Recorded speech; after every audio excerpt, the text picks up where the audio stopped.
Hi guys, I'm Dan at vintagefellow.org, and today we are going to take a close look at death stems and general death parts fitted on a lot of bikes.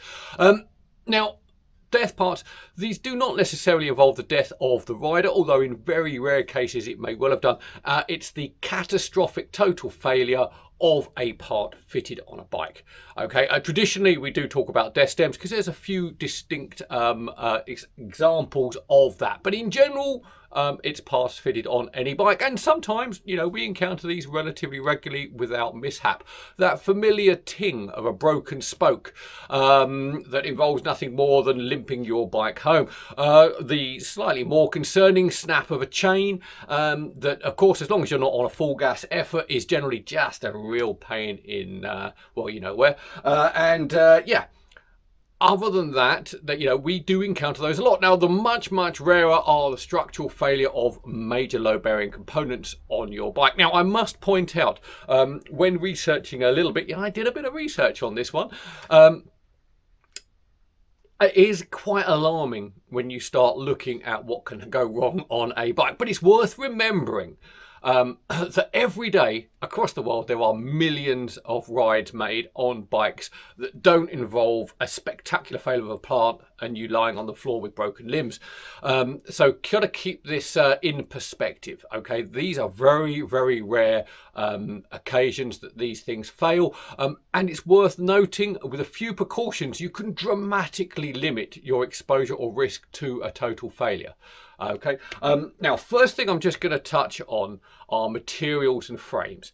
Okay, frames do fail from time to time, and no, I'm going to kind of annoy some people here on the internet, I am sure, in the vintage world, but no frame material is exempt from failure. We all love to say steel is real. That's more to do with the feel of how it is on the road. A steel bike will happily fail, or a steel frame will happily fail. Obviously, we all know steel rusts, often from the inside out, but apart from that, it can stress fatigue, crack in a lot of areas, and there are plenty of photographs of forged steel dropouts cracked into and sheared off. Simple search on the internet will show quite a few examples of that. Titanium frames, well, a titanium bike's for life. Unfortunately, if the welder, when he was TIG welding, didn't use enough argon or inert gas, and a bit of oxygen got into the cooling weld, then that will very quickly result in a cracked titanium frame. And they also do stress crack over time as well. So that's titanium out. Our old friend aluminium. Now, I love an aluminium frame bike. We all know one of my favourites is the Pantani Bianchi. Unfortunately, one of the aluminium framed bikes with the highest reputation for cracking, and I hate to say it, well deserved, is the aluminium framed Pantani Bianchi. The Mega Pro, yeah, that aluminium fails really quite often. It doesn't shear off or anything like that, it just starts to crack, and it can be repaired, but yeah, you have to be very careful and vigilant. Also, carbon frames. Now, carbon technically, you know, solved a lot of issues for structural problems. If we put aside the obvious inherent risks of fake carbon frames, where you don't know how they're made, it does reduce the risk an awful lot. But you only have to look. Very recently, the founder of My Windsock, the online app for use of weather derivatives for your structural training, his giant synapsis collapsed underneath him recently, leaving him with major concussion and a broken back. And yeah, the court case for that, I believe at the time of filming, is still going through, but it looks like he's going to get a direct payout from Giant for that one, but we'll have to wait and see. But yeah, that was a real bike that just failed underneath him.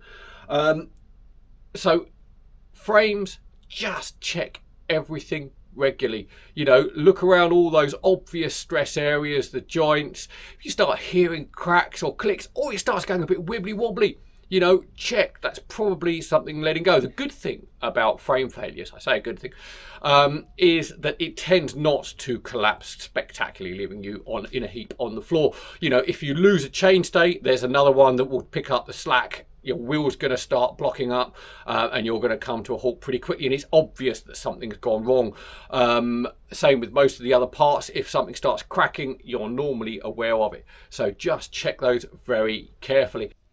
Now, we also have to take a look at cranks, because they are also prone to structural catastrophic failure as well. Now, I'm going to take, for example, this rather fine Campagnolo record crank. Now, areas we have to be aware of on one of these. In fact, most of this style of design is where the crank arm meets the spider, and we want to look around this area just here. They can crack and shear off around there. Again, very, very rare. You normally get to see a kind of crack starting there first. So as long as you do plenty of inspection, it shouldn't just happen to you in an alarming, spectacular manner. You're looking for discolorations in the aluminium, maybe just a little nick or something like that you're not quite sure of.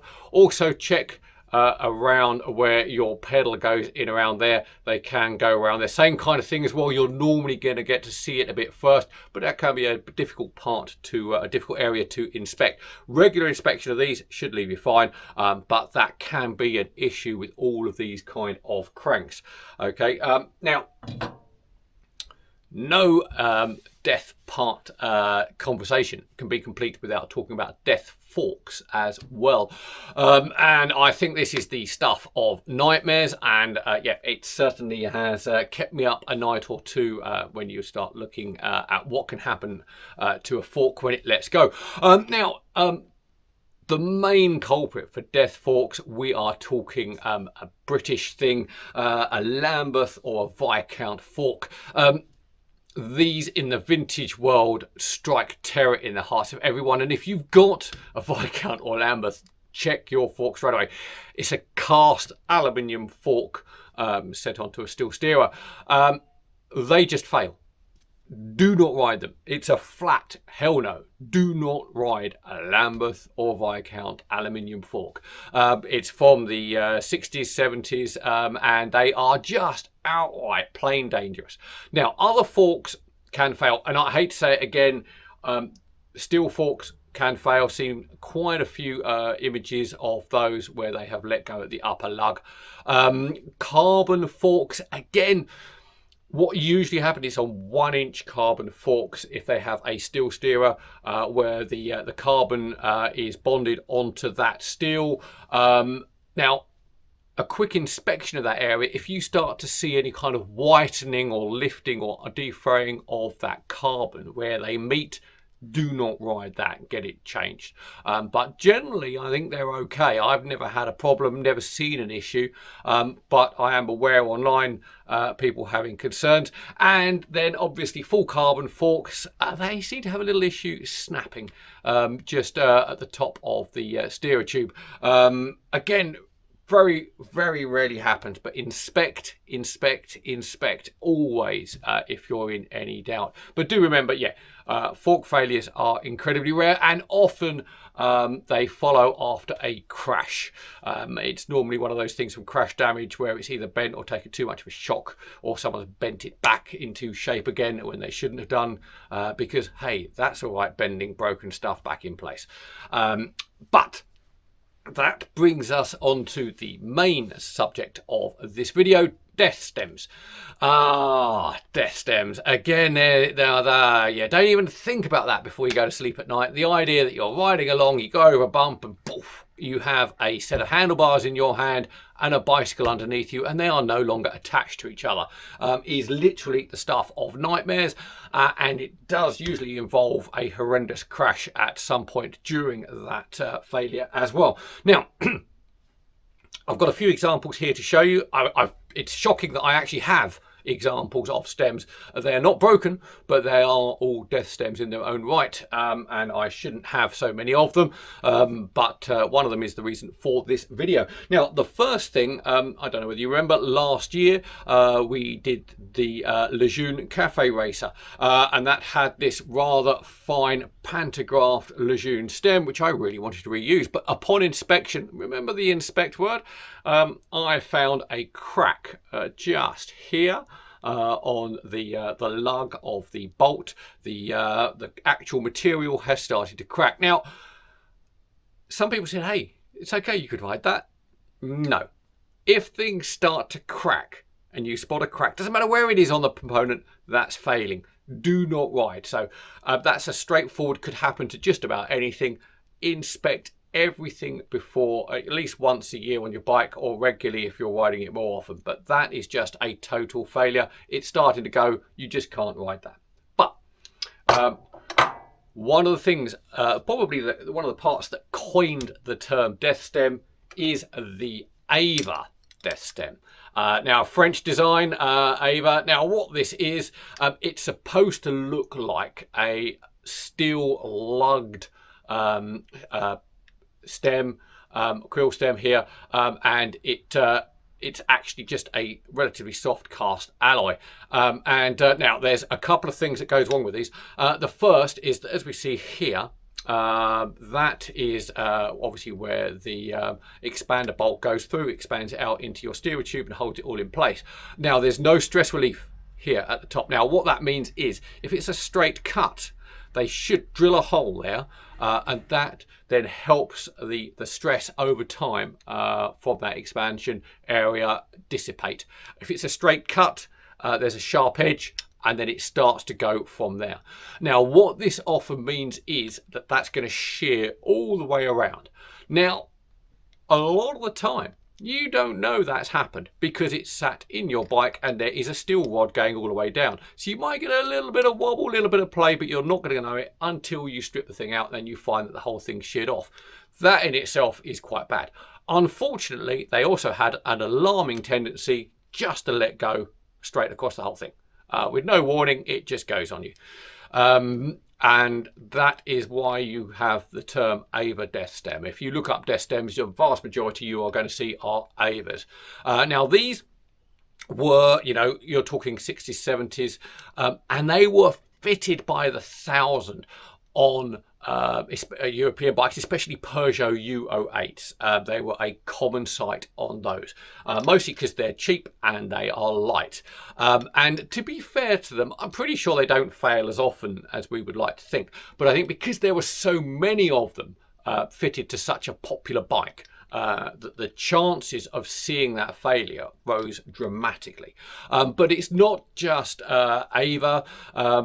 With French stems, just seem to be a plethora of them. You've got to keep an eye out for pivot stems, Philippe stems and attacks. All of those stems are likely to fail pretty spectacularly. So if in doubt, I would not ride that. This was on a vintage bike that I was going to ride, and I realised what it was, and I just couldn't bring myself to actually try it. So that's never been fitted on any of my bikes. But that's the Ava death stem. Now, it's about this time that the cycling industry starts to adopt a much better alloy for making those kind of components, and that would be duraluminium, that stuff. It's much better. It's a aluminium copper alloy, and it's much more durable and better for making components out of, and that made component failure like that start to disappear. However, it's the cycling industry, so in the 90s we wanted to get lightweight and aero, and one of the main issues we had was the Modolo death stem. Now, these were so bad, they were actually subject to a full worldwide recall. And they got them all back. But they didn't get them all back because I accidentally bought this on eBay and had it fitted to the rather nice Bianchi TSX, the X-Gator team bike. I put that on there because it looked great, very aero, very period for that 90s era. Now, I didn't know this was a dangerous stem. It hadn't failed on me, but the good folks on the bikeforum.net forums, on the classic and vintage forums, they had a discussion about Modolo death stems, and I thought, I have a Modolo death stem fitted on that Bianchi. What's this all about? Started to have a look, and I was like, no, that can't be the one that I've got. Yes, it was, and it was fitted. And what they did on this, because of course it's the cycling industry, they wasted as much material off of here as they could to make it lighter, thinner, and more aerodynamic. Unfortunately, what that meant was where the bolt goes through to compress the onto the handlebars, there's not enough material there, and they shear off at the bolt. Just shear off, let go, leaving you with nothing but your handlebars and the front of that attached to your hand and nothing attached to your bike. And yeah, as soon as I read that, I thought, well, yeah, it couldn't happen, could it? Obviously, I then couldn't ride that bike again until I bought a regular Dura 1A stem, which is a fantastic stem as well and doesn't fail in the same way. That was why I thought, no, we should really talk about these death stems, because I'm sure other people, if I've got one, other people have got them. And what you're really looking for on the Modolo death stem is on the underside here. To recognise you've got this, it should be flat, wasted to the sides and flat. They did a later version which was rounded. That's okay, apparently. The flat ones are the aero lightweight ones that shear off. Do not ride one of these. Worldwide recall, you shouldn't have it. And then we move on again. 2000. Well, of course, then what we need is lightweight. Everything has to be super lightweight. And that Dura stuff, that's too heavy. We can use magnesium.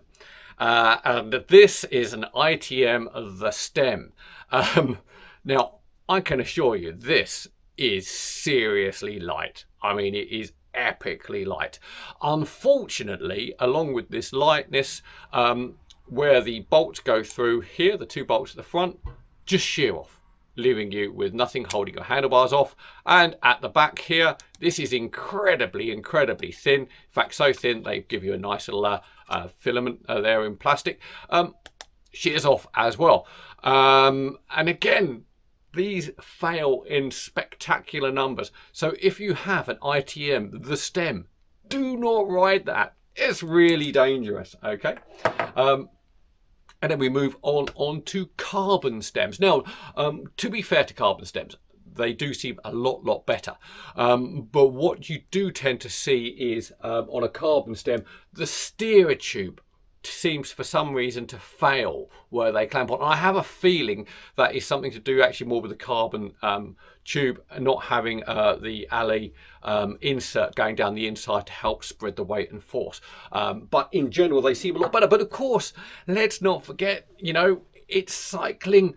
Everything gets made lighter. We all remember the images of, well, we should remember the images of Matty van der Poel holding two parts of a one-piece Canyon handlebar, where his had just sheared off in the middle of a race.